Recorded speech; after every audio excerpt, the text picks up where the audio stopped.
দেখো রাধা এসে গেছে, এসো। তুমি এখানে? আমি তোমাকে কখন থেকে খুঁজছি। ওদিকে বিবাহর কত কাজ বাকি, আর তুমি এখানে বসে? হ্যাঁ। গোবর্ধন, তুমি এখানে? আসলে রাধা, গোবর্ধন বিবাহের পূর্বে চন্দ্রাবলীর সাথে দুটো প্রেমের কথা বলতে চায়, কিছুটা সময় কাটাতে চায়।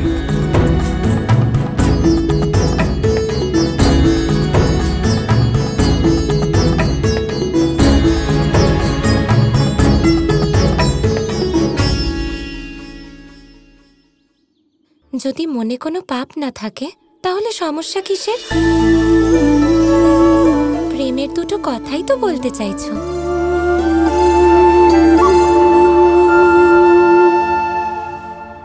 তার মানে তুমি আমাদের সাহায্য করবে রাধা? হ্যাঁ হ্যাঁ, নিশ্চয়ই করব। রাধা কৃষ্ণ কৃষ্ণ রাধা। এই কেমন আশ্চর্য আর সুন্দর অনুভূতি রাধা।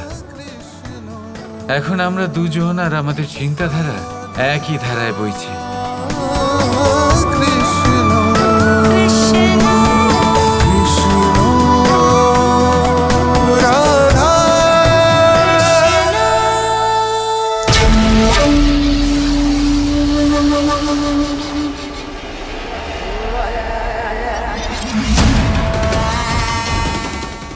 আচ্ছা, তাহলে তোমরা দুজনে ঘুমোবার প্রস্তুতি নিচ্ছ।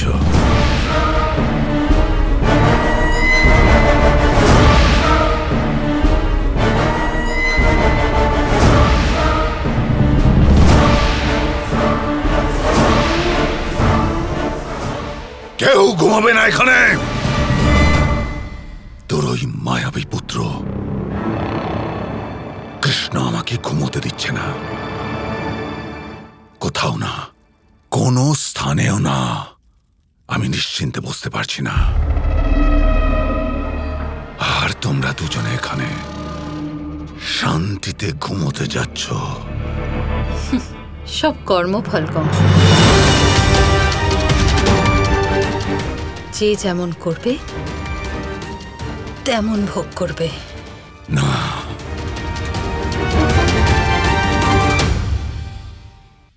করবে, করবে শুধু রাজা কংস।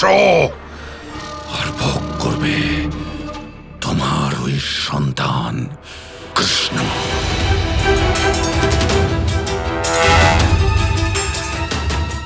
যতক্ষণ না আমি ঘুমাবো, ওই কৃষ্ণের মাতা পিতাও ঘুমাবে না। তোমরা দুজনে এখানেই দাঁড়িয়ে থাকবে আমার চোখের সামনে, বুঝলে? অক্রূর। আজ্ঞা মহারাজ। আমি ওদের মারতে পারবো না, কিন্তু মনে রেখো,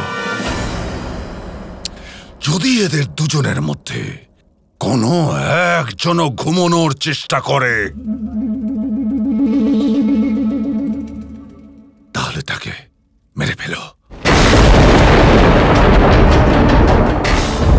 এটা আমার আদেশ। যথাজ্ঞা মহারাজ।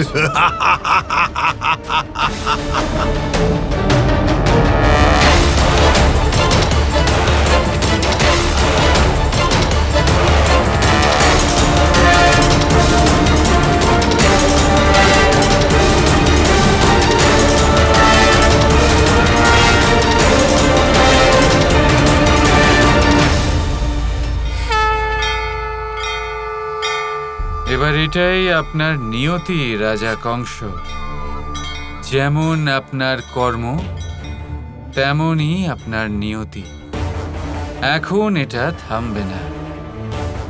আপনার জন্য আমার মাতা পিতা এবং অনেক নির্দোষ কারাগারে কষ্ট ভোগ করছে।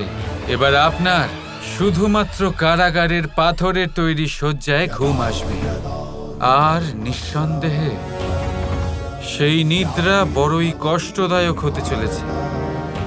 মামাশ্রী,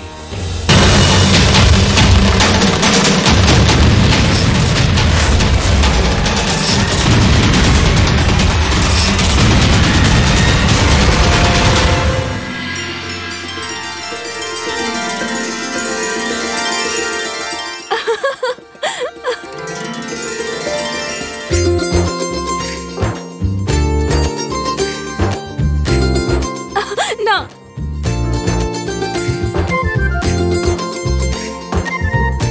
তাহলে তুমি আমার জন্য প্রতিদিন কবিতা লিখবে তো? হ্যাঁ হ্যাঁ, নিশ্চয়ই। এমনিতেও আমার প্রেম অভিব্যক্ত করার জন্য আর কোনো উপায় আমার জানা নেই।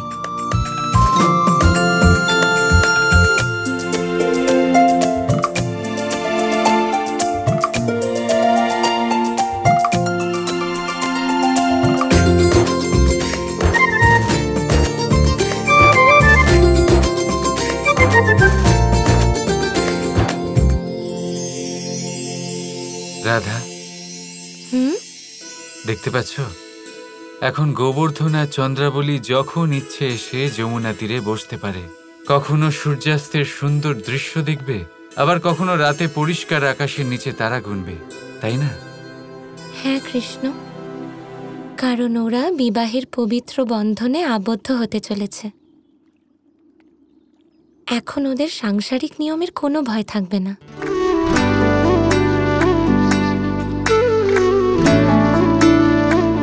এবারে ওরা নিজেদের প্রেমের অভিব্যক্তি করতে পারবে, লুকিয়ে দেখা করতে হবে না ওদের। প্রেম মোর তুমি, প্রাণ মোর তুমি, সাধনা রাধে আমার আরাধনা। কৃষ্ণ, কি হলো? তুমি আবার কি ভাবছো? কিছু না। আমার মা আর বাবা সব সময় একসাথে থাকে আর একে অপরের খুব ভালো বন্ধু, কিন্তু বাবা মাকে ছাড়া থাকতেই পারে না, কোনো কাজ করতে পারে না। এরকমই হয় কারণ একজন পুরুষ নারী ছাড়া কিছুই নয়। না না চন্দ্রাবলী, আমার মায়ের প্রতিটা নির্ণয় আমার বাবার উপরে নির্ভর করে। সেই জন্য আমার মনে হয় নারী পুরুষকে ছাড়া কিছুই নয়। না না, আমি এটা মানি না, পুরুষ নারী ছাড়া কিছু নয়। দেখো, আমরা ওদের দেখা করাতে এনেছিলাম যাতে ওরা প্রেমের কথা বলতে পারে, কিন্তু ওরা তো পুরুষ আর নারীর শ্রেষ্ঠতা নিয়ে তর্ক করতে শুরু করেছে। নাও, ওদের মধুর সম্পর্কের প্রথম তিক্ত অভিজ্ঞতা, ওদের এই প্রথম বিভেদকে অভিনন্দন জানাই, তাই না রাধা? হ্যাঁ কৃষ্ণ, এখন সন্ধে হয়ে গেছে, আমাদের বাড়ি ফেরা উচিত। আর ওদেরকেও নিয়ে যাই। হুম,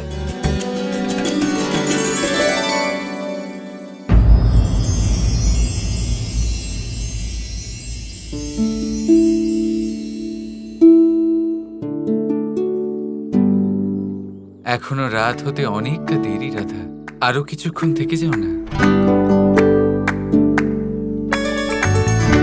না কৃষ্ণ, মা বাবা চিন্তা করবেন, আমাদের বাড়ি যাওয়া উচিত। চলো যাই। ঠিক আছে, কিন্তু শোনো, বিবাহের পূর্বে প্রতি সন্ধেবেলা এইভাবেই যখন গোবর্ধন আর চন্দ্রাবলী দেখা করতে আসবে, তখন তুমিও দেখা করতে আসবে তো? এটাও কি জিজ্ঞেস করার বিষয়? নিশ্চয়ই আসবো। এবারে চলো, ওঠো। এখন অন্য কারোর ওঠার সময় হয়ে গেছে।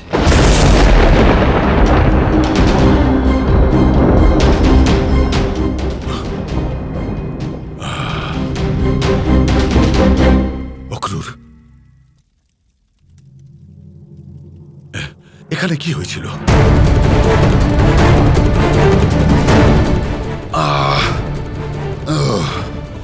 আমার শরীরে এত ব্যথা হচ্ছে কেন? মহারাজ, আপনি এখানেই কারাগারের ওই পাথরের উপর ঘুমিয়ে পড়েছিলেন।